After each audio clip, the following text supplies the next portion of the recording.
নমস্কার বন্ধুরা, সবাইকে স্বাগত জানিয়ে আমি আমার আজকের চ্যানেলে দেখো আজকের রেসিপি শুরু করছি। আজকের রেসিপি হবে এই যে পুঁই শাক। এই দেখো আজকে হবে মিষ্টি কুমড়া দিয়ে তাজা তাজা, দেখো একদম লকলকা ডগগুলো, মানে তাজা তাজা শুধু ডগগুলো নেওয়া আছে একদম। দেখো সাদা পুঁই শাক, এই পুঁই শাক খাওয়া নাকি ভালো, তার জন্য সাদা পুঁই শাকই নিয়েছি। দেখো সবগুলো ডগই একদম তাজা টাটকা টাটকা। এই যে এখানে তো চাল রেডি করে নিয়েছি, আর এখানে দেখো বেগুন আছে, কোয়াশ আছে, এই যে আলু আছে, আর এই আলু দিয়ে আলুর দম করব, কাশ্মীরি আলুর দম। এখানে বেগুন, এখন সুন্দর বেগুনগুলো, সাইজগুলো তো দারুণ বেগুনগুলো, এই বেগুনগুলো নিয়ে নিয়েছি। আর এই দেখো মিষ্টি কুমড়া গোটা নিয়ে আসছে দাদা বাজার থেকে। হ্যাঁ, এই মিষ্টি কুমড়া দিয়ে গোটা মিষ্টি কুমড়া কেটে তারপরে আমি পুঁই শাকের তরকারি করব। তো চলো বন্ধুরা, কেটে বেছে ধুয়ে টুয়ে নেই। হ্যাঁ, আর এদিকে ভাতটাও বসিয়ে নেই, কাটতে কাটতে ভাতও হয়ে যাবে। দেখো মিষ্টি কুমড়াটা কত সুন্দর, একদম পাকা লাল। মোবাইলেও কিন্তু অত সুন্দর কালার লাগছে না, কিন্তু যত সুন্দর কালার। দেখো 2 পিস কেটে নিয়েছি, এখন 1 পিস কেটে নেব। চলে এলাম পুঁই শাক কেটে নিয়ে। এই দেখো এই যে পুঁই শাকগুলো কেটে নিয়েছি সুন্দর করে। এই দেখো পুঁই শাক, পুঁই শাকের ডাটাগুলো একটু এখন সেদ্ধ করে নেব। আর এই যে সব সবজি, আলু, মিষ্টি কুমড়া, বেগুন, কোয়াশ, আর দেখো কাঁচা লঙ্কা চিড়ে নিয়েছি। এখন পুঁই শাকের ডাটাগুলো সেদ্ধ করে নেব। এখন আমি এখানে জল বসিয়ে দিয়েছি, জলে আগে ডাটাগুলো দিয়ে দেই সবগুলো আস্তে আস্তে করে। ডাটাগুলো হলুদ লবণ আর চিনি দিয়ে সেদ্ধ করে নেব, তাহলে কিন্তু খেতে বেশ ভালো লাগে। বন্ধুরা তোমরাও কিন্তু রান্নার আগে একটু ডাটাটা সেদ্ধ করে নিতে পারো হলুদ লবণ চিনি দিয়ে। চিনিটা দিলে একটু মিষ্টি মিষ্টি লাগে, বেশ ভালো। হ্যাঁ, এই দেখো এখন আমি লবণ দিয়ে দিলাম। তো চিনিটা দিলে ডাটাগুলো বেশ ভালো লাগে খেতে। 1 চামচ এই চিনি দিয়ে দিলাম। এখন একটু হলুদ দেবো। এই জলটা না ফেলে দিয়ে তোমরা ইউজ করতে পারো এই জলটা।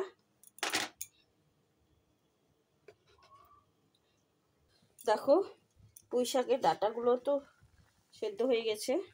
এই দেখো এখন আমি কাঁঠাল বিচিগুলো দিয়ে দিই এর মধ্যে, তাহলে কিন্তু দেখো 2-3 রকমের কাঁঠাল বিচি কেটে নিয়েছি, এখানে দিয়ে দিই, একটু কষটা বেরিয়ে যাবে। ততক্ষণে আমি বেগুন ভাজা কেটেছি, বেগুন ভাজাগুলো লবণ হলুদ দিয়ে মেখে নিই। এই তো কষটা চলে যাবে, একটু হলুদ দিয়ে দিয়েছি। এখন এটা নামিয়ে কড়াই, এখন বেগুন ভাজাগুলো তুলে দিই, তারপর সবজিটা ফোড়নে দেবো। এখন বন্ধুরা সবজিটা সোমবার দেবো। দেখো প্রথমেই আমি শুকনো লঙ্কা, তেজপাতা আর 5 ফোড়ন দিয়ে দিলাম। ফোড়নটা ভাজা হয়ে গেল, একটু ভালো করে ভেজে নিলে সেন্টটা বেশ ভালো বেরোয়। এই দেখো ফোড়নটা হয়ে গেছে আমার ভাজা। এখন আমি সবজিগুলো দিয়ে দিচ্ছি, মিষ্টি কুমড়া, আলু, বেগুন। মিষ্টি কুমড়াটা ভেজে নিলে, মিষ্টি কুমড়া আলু আলাদা আলাদা, বেগুন আলাদা আলাদা, সব কিছু আলাদা আলাদা ভেজে নিলে কিন্তু আরও বেশি ভালো লাগে। তো এটাও ভালো, যেহেতু আমি তেলটা বেশি করে দিয়েছি, তেলটা দিয়ে আমি এখন একটু ভালো করে ভেজে নেব।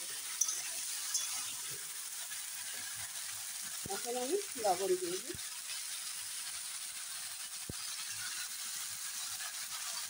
লবণ দিয়ে দিলাম। আর এখন হলুদ দিয়ে দিই,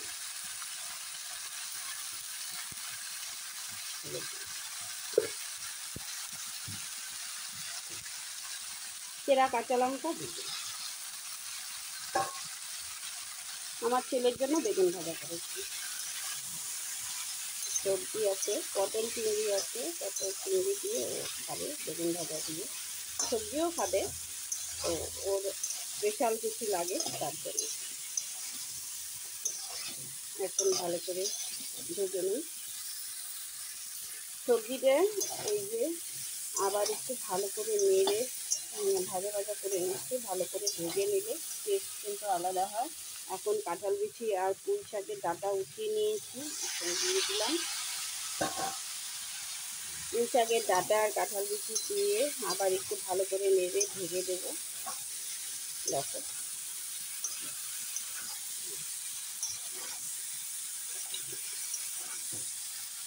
আর এখন একটু আমি ধনিয়ার গুঁড়ো দিয়ে দিই। আদা দিই।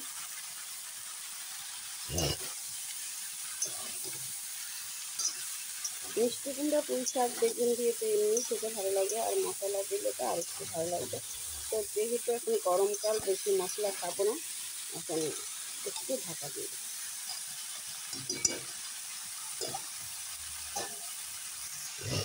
ঢাকা দিয়ে দিই। দেখো ঢাকাটা উঠিয়ে নিলাম। এখন আবার একটু ভালো করে নেড়ে দিই। দেখো কত সুন্দর ভাজা ভাজা হচ্ছে, তেলটাও কিন্তু দেখা যাচ্ছে।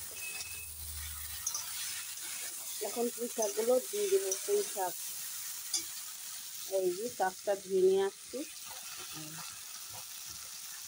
এখন দিয়ে দেবো।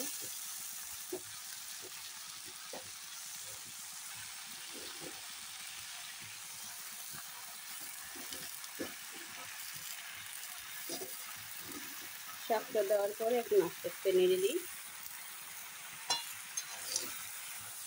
এক কড়াই হয়ে গেছে।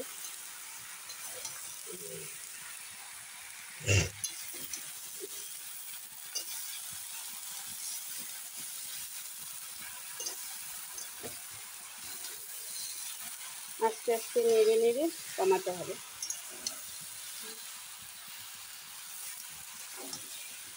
দেখো সবজিও কিন্তু একদম সুন্দর মতো গেছে।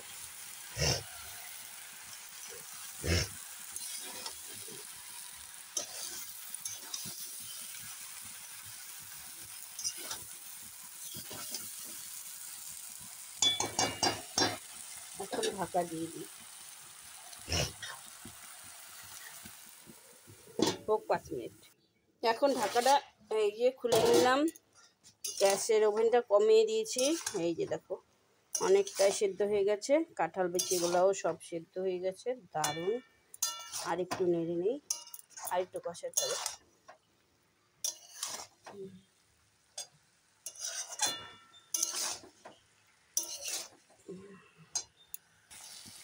সুন্দর দেখো কষানো হয়ে গেছে, দারুণ লাগছে। কিন্তু মোবাইলে অত কালারটা সুন্দর বোঝা যাচ্ছে না, কিন্তু বেশ সুন্দর একটা কালার হয়েছে, দারুণ।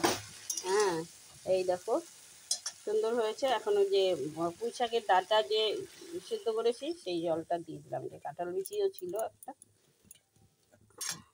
কাঁঠাল বিচি শুদ্ধ দিয়ে দিলাম। এখন বেশি মানে ইসে করতে হবে না, সব যেহেতু সেদ্ধ হয়ে গেছে, অল্প ঝোলটা দিয়ে দিলাম। এখন ঢাকা দিয়ে দিই। চিনি দেওয়াই আছে। ভালো করে নেড়ে টেড়ে দিলাম। এখন ঢাকাটা খুলে নিই। এই শুনছে তরকারিটা একদম দারুণ। এখন নামিয়ে নিই। দেখো হয়ে গেছে সুন্দর গামাখা গামাখা একটা লাবড়া তরকারি। এখন নামিয়ে নিই। তরকারি হয়ে গেছে দেখো, এখন নামিয়ে নিলাম।